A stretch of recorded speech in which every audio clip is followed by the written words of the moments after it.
bloody betrayal, and the gallows. When the expansionist fire of empires dies out, that fire turns inward and burns its own. With plundered doors closed, the sender turned its face east, imposing heavy taxes to survive.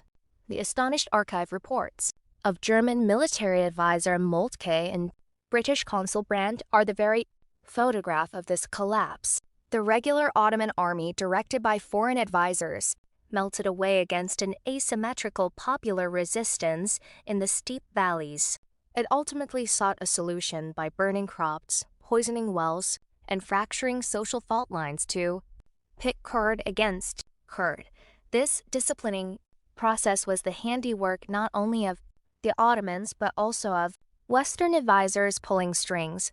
Under the guise of modernization, Prussian advisors mapped the region's topography and personally drafted technical annihilation methods to starve the people into submission.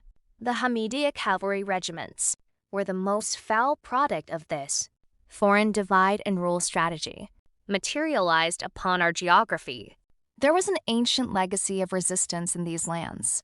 The ambition to shatter the steep valleys of the East was not merely 19th century politics.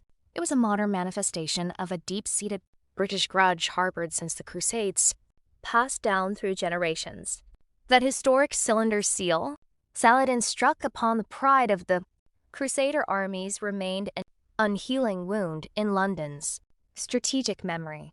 Driven by the desire to take this Saladin revenge, the insidious London mind made it a guiding principle to break this will using the collapsing Ottoman Empire as a pawn.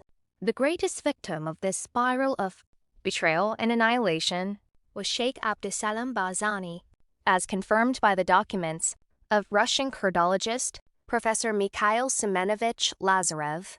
Barzani was not merely a local rebel.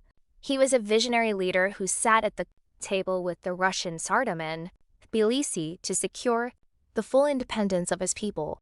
He was brought to his knees not in a pitched battle, but through the despicable ambush of a traitor, Sofi Abdullah, who coveted the palace's gold, tying up his guest, Sheikh Abdussalam Barzani, in his sleep and handing him over to the governor of Mosul, Suleiman Nazif.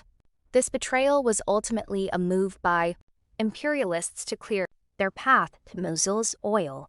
The 1914 gallows erected in Mosul was an attempt to strangle the region's hope for independence and the ancient resistance descending from Saladin, embodied in Barzani.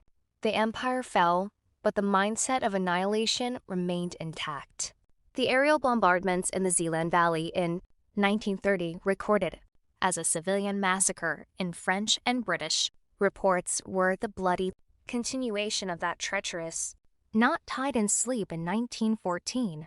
It was the enduring manifestation of a never-ending revanchist ambition against Saladin's grandchildren and the unchanging depopulation strategy drafted by the pens of foreign advisors Mehmet Igit Agaoğlu